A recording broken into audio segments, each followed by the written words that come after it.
नमस्कार दोस्तों, स्वागत है आपका हमारे चैनल पर। तो हमारी आज की कहानी है स्त्री और पुरुष, मुंशी प्रेमचंद जी की कहानी। तो चलिए शुरू करते हैं। विपिन बाबू के लिए स्त्री ही संसार की सुंदर वस्तु थी। वह कवि थे और उनकी कविता के लिए स्त्रियों के रूप और यौवन की प्रशंसा ही सबसे चिंताकर्षक विषय था। उनकी दृष्टि में स्त्री जगत में व्याप्त कोमलता, माधुर्य और अलंकारों से सजीव प्रतिमा थी।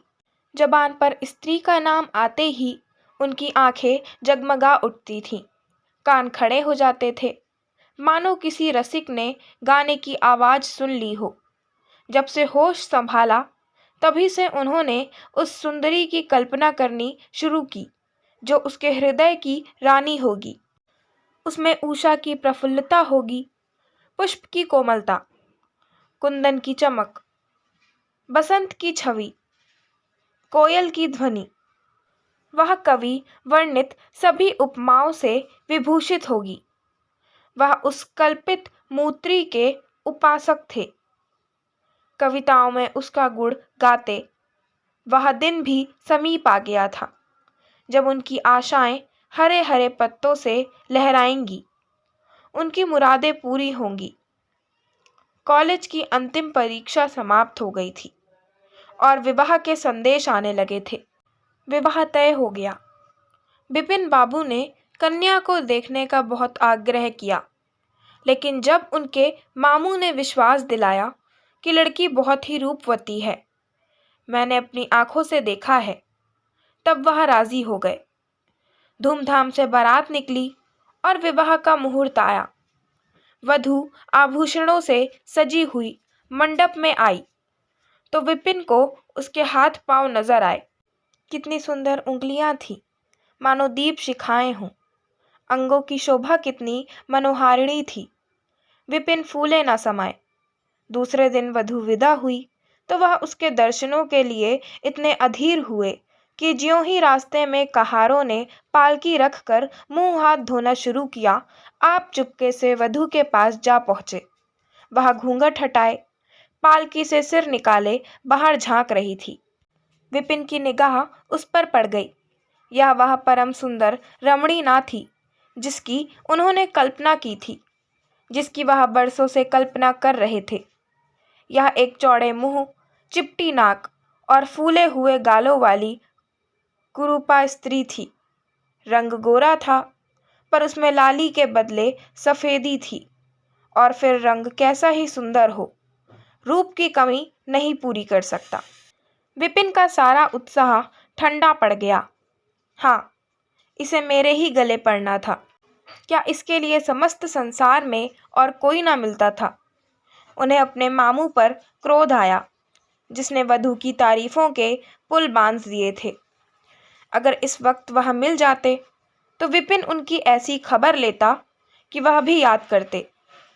जब कहारों ने फिर पालकियां उठाईं तो विपिन मन में सोचने लगा, इस स्त्री के साथ कैसे मैं बोलूँगा, कैसे इसके साथ जीवन काटूंगा। इसकी ओर तो ताकने ही से घृणा होती है। ऐसी कुरूपा स्त्रियां भी संसार में हैं, इसका मुझे अब तक पता ना था। क्या मुंह ईश्वर ने बनाया है, क्या आंखें हैं। मैं और सारे ऐबों की ओर से आंखें बंद कर लेता, लेकिन वह चौड़ा सा मुंह। भगवान, क्या तुम्हें मुझी पर यह वज्रपात करना था? विपिन को अपना जीवन नरक सा जान पड़ता था। वह अपने मामू से लड़ा, ससुर को लंबा खर्रा लिखकर फटकारा, माँ बाप से हुज्जत की, और जब इससे शांति ना हुई तो कहीं भाग जाने की बात सोचने लगा। आशा पर उसे दया अवश्य आती थी। वह अपने को समझाता कि इसमें उस बेचारी का क्या दोष है। उसने जबरदस्ती तो मुझसे विवाह किया नहीं, लेकिन यह दया और यह विचार उस घृणा को ना जीत सकता था जो आशा को देखते ही उसके रोम रोम में व्याप्त हो जाती थी। आशा अपने अच्छे से अच्छे कपड़े पहनती, तरह तरह से बाल संवारती, घंटों आईने के सामने खड़ी होकर अपना श्रृंगार करती। लेकिन विपिन को यह शुतुरगमच से मालूम होते। वह दिल से चाहती थी कि उन्हें प्रसन्न करूं, उनकी सेवा करने के लिए अवसर खोजा करती थी, लेकिन विपिन उससे भागा भागा फिरता था। अगर कभी भेंट हो जाती तो कुछ ऐसी जली कटी बातें करने लगता कि आशा रोती हुई वहां से चली जाती। सबसे बुरी बात यह थी कि उसका चरित्र भ्रष्ट होने लगा। वह यह भूल जाने की चेष्टा करने लगा कि मेरा विवाह हो गया है। कई कई दिनों तक आशा को उसके दर्शन भी ना होते थे।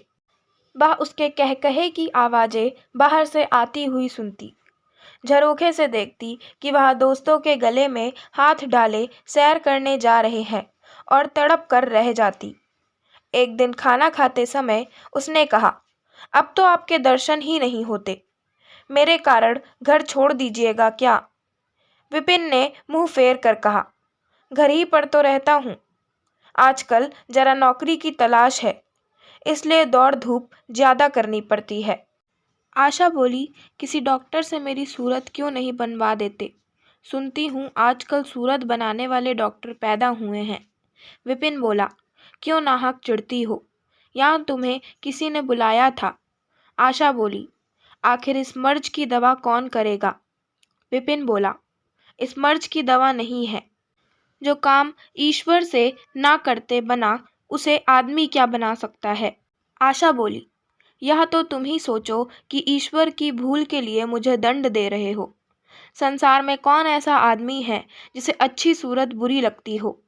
किन तुमने किसी मर्द को केवल रूपहीन होने के कारण कुंवारा रहते देखा है? रूपहीन लड़कियां भी माँ बाप के घर नहीं बैठी रहती, किसी न किसी तरह उनका निर्वाह हो ही जाता है। उसका पति उसके ऊपर प्राण ना देता हो, लेकिन दूध की मक्खी नहीं समझता। विपिन ने झुंझलाकर कहा, क्यों नाहक सिर खाती हो? मैं तुमसे बहस तो नहीं कर रहा हूँ। दिल पर जब्र नहीं किया जा सकता और ना दलीलों का उस पर कोई असर पड़ सकता है। मैं तुम्हें कुछ कहता तो नहीं हूँ, फिर तुम क्यों मुझसे हुज्जत करती हो? आशा यह झिड़की सुनकर चली गई। उसे मालूम हो गया कि इन्होंने मेरी ओर से सदा के लिए हृदय कठोर कर लिया है। विपिन तो रोज सैर सपाटे करते, कभी कभी रात को गायब रहते। इधर आशा चिंता और नैराश्य से घुलते घुलते बीमार पड़ गई, लेकिन विपिन भूल कर भी उसे देखने न आता। सेवा करना तो दूर रहा, इतना ही नहीं, वह दिल में मानता था कि वह मर जाती तो गला छूटता। अब की खूब देखभाल कर अपनी पसंद का विवाह करता। अब वह और भी खुल खेला। पहले आशा से कुछ दबता था, कम से कम उसे यह धड़का लगा रहता था कि कोई मेरी चाल ढाल पर निगाह रखने वाला भी है। अब वह धड़का छूट गया। कुवासनाओं में ऐसा लिप्त हो गया कि मर्दाने कमरे में ही जमघटे होने लगी। लेकिन विषय भोग में धन ही का सर्वनाश होता, इससे कहीं अधिक बुद्धि और बल का सर्वनाश होता है। विपिन का चेहरा पीला लगा, देह भी क्षीण होने लगी, पसलियों की हड्डियां निकल आईं, आंखों के इर्द गिर्द गड्ढे पड़ गए। अब वह पहले से कहीं ज्यादा शोक करता, नित्य तेल लगता, बाल बनवाता, कपड़े बदलता, किंतु मुख पर कांति ना थी। रंग रोगन से क्या हो सकता? एक दिन आशा बरामदे में चारपाई पर लेटी हुई थी। इधर हफ्तों से उसने विपिन को ना देखा था। उन्हें देखने की इच्छा हुई। उसे भय था कि वह सन आएंगे, फिर भी वह मन को ना रोक सकी। विपिन को बुला भेजा। विपिन को भी उस पर कुछ दया आ गई। आकर सामने खड़े हो गए। आशा ने उनके मुंह की ओर देखा तो चौंक पड़ी। वह इतने दुर्बल हो गए कि पहचानना मुश्किल था। बोली, तुम भी बीमार हो क्या? तुम तो मुझसे भी ज्यादा घुल गए हो। विपिन बोला, जिंदगी में रखा ही क्या है जिसके लिए जीने की फिक्र करूं? आशा बोली, जीने की फिक्र ना करने से कोई इतना दुबला नहीं हो जाता। तुम अपनी कोई दवा क्यों नहीं करते? यह कहकर उसने विपिन का दाहिना हाथ पकड़कर अपनी चारपाई पर बैठा लिया। विपिन ने भी हाथ छुड़ाने की चेष्टा न की। उनके स्वभाव में इस समय एक विचित्र नम्रता थी जो आशा ने कभी न देखी थी। बातों से भी निराशा टपकती थी। अक्खड़पन या क्रोध की गंध भी ना थी। आशा का ऐसा मालूम हुआ कि उनकी आंखों में आंसू भरे हुए हैं।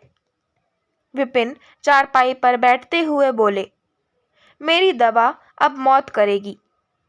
मैं तुम्हें जलाने के लिए नहीं कहता। ईश्वर जानता है मैं तुम्हें चोट नहीं पहुंचाना चाहता। मैं अब ज्यादा दिनों तक ना जीऊंगा। मुझे किसी भयंकर रोग के लक्षण दिखाई दे रहे हैं। डॉक्टर ने भी वही कहा है। मुझे इसका खेद है कि मेरे हाथों तुम्हें कष्ट पहुंचा, पर क्षमा करना। कभी कभी बैठे बैठे मेरा दिल डूब जाता है। मूर्छा सी आ जाती है। यह कहते कहते एकाएक वह कांप उठे। सारी देह में सनसनी सी दौड़ गई। मूर्छित होकर चारपाई पर गिर पड़े और हाथ पैर पटकने लगे। मुंह से फिचकुर निकलने लगा। सारी देह पसीने से तर हो गई। आशा का सारा रोग हवा हो गया। वह महीनों से बिस्तर ना छोड़ सकी, पर इस समय उसके शिथिल अंगों में विचित्र स्फूर्ति दौड़ गई। उसने तेजी से उठकर विपिन को अच्छी तरह लिटा दिया और उनके मुख पर पानी के छींटे देने लगी। मैरी भी दौड़ी आई और पंखा झलने लगी, पर फिर भी विपिन ने आंखें ना खोली। संध्या होते होते उनका मुंह टेढ़ा हो गया और बायां अंग शून्य पड़ गया। हिलाना तो दूर रहा, मुंह से बात निकालना भी मुश्किल हो गया। यह मूर्छा ना थी, फालिज था। फालिज के भयंकर रोग में रोगी की सेवा करना आसान काम नहीं है। उस पर आशा महीनों से बीमार थी, लेकिन उस रोग के सामने वह अपना रोग भूल गई। 15 दिनों तक विपिन की हालत बहुत नाजुक रही। आशा दिन के दिन और रात की रात उनके पास बैठी रहती। उनके लिए पथ्य बनाना, उन्हें गोद में संभाल कर दवा पिलाना, उनके जरा जरा से इशारों को समझना उसी जैसी धैर्यशाली स्त्री का काम था। अपना सिर दर्द से फटा करता, ज्वर से देह तपा करती, पर इसकी उसे जरा भी परवाह ना थी। 15 दिनों बाद विपिन की हालत कुछ संभली। उनका दाहिना पैर तो लुंज पड़ गया था, पर तोतली भाषा में कुछ बोलने लगे थे। सबसे बुरी गत उनके सुंदर मुख की हुई थी। वह इतना टेढ़ा हो गया था जैसे कोई रबर के खिलौने को खींच कर बढ़ा दे। बैटरी की मदद से जरा देर के लिए बैठे या खड़े हो जाते तो, लेकिन चलने फिरने की ताकत ना थी। एक दिन लेटे लेटे उन्हें क्या ख्याल आया, आईना उठाकर अपना मुंह देखने लगे। ऐसा कुरूप आदमी उन्होंने कभी ना देखा था। आहिस्ता से बोले, आशा, ईश्वर ने मुझे गुरूर की सजा दी है। वास्तव में मुझे यह उसी बुराई का बदला मिला है जो मैंने तुम्हारे साथ की। आशा ने पति की ओर कोमल भाव से देखकर कहा, मैं तो आपको अब भी उसी निगाह से देखती हूँ। मुझे तो आप में कोई अंतर नहीं दिखाई देता। विपिन बोला, वाह, बंदर का सा मुंह हो गया है। तुम कहती हो कि कोई अंतर ही नहीं। मैं तो अब कभी बाहर ना निकलूंगा। ईश्वर ने मुझे सचमुच दंड दिया। बहुत यत्न किए गए, पर विपिन का मुंह सीधा ना हुआ। मुख्य का बाया भाग इतना टेढ़ा हो गया था कि चेहरा देखकर डर मालूम होता था। हाँ, पैरों में इतनी शक्ति आ गई कि अब वह चलने फिरने लगे। आशा ने पति की बीमारी में देवी की मनौती की थी। आज उसी की पूजा का उत्सव था। मोहल्ले की स्त्रियां बनाव सिंगार किए जमा थीं। गाना बजाना हो रहा था। एक सहेली ने पूछा, क्यों आशा, अब तो तुम्हें उनका मुंह जरा भी अच्छा न लगता होगा। आशा ने गंभीर होकर कहा। मुझे तो पहले से कहीं मुंह जरा भी अच्छा न लगता होगा। चलो बातें बनाती हो। नहीं बहन, सच कहती हूँ, रूप के बदले मुझे उनकी आत्मा मिल गई, जो रूप से कहीं बढ़कर है। विपिन कमरे में बैठे हुए थे। कई मित्र जमा थे। ताश हो रहा था। कमरे में एक खिड़की थी जो आंगन में खुलती थी। इस वक्त वह बंद थी। एक मित्र ने उसके चुपके से खोल दिया। एक मित्र ने उसे चुपके दिए और शीशे से झांककर विपिन से कहा, आज तो तुम्हारे यहाँ पारियों का अच्छा जमघट है। विपिन बोला, बंद कर दो। अजी जरा देखो तो कैसी कैसी सूरतें हैं। तुम्हें इन सबों में कौन सबसे अच्छी मालूम होती है? विपिन ने उड़ती हुई नजरों से देखकर कहा, मुझे तो वही सबसे अच्छी मालूम होती है जो थाल में फूल रख रही है। बाहरी आपकी निगाह, क्या सूरत के साथ तुम्हारी निगाह भी बिगड़ गई? मुझे तो वह सबसे बदसूरत मालूम होती है, इसलिए कि तुम उसकी सूरत देखते हो और मैं उसकी आत्मा देखता हूँ। अच्छा, यही मिसेज विपिन है? जी हाँ, यह वही देवी है। आशा करती हूँ आपको हमारी आज की कहानी स्त्री और पुरुष पसंद आई होगी। अगर आपको हमारी आज की कहानी पसंद आई हो तो हमारे चैनल को सब्सक्राइब करें, वीडियो को लाइक करें और बेल आइकन दबाना ना भूलें। धन्यवाद।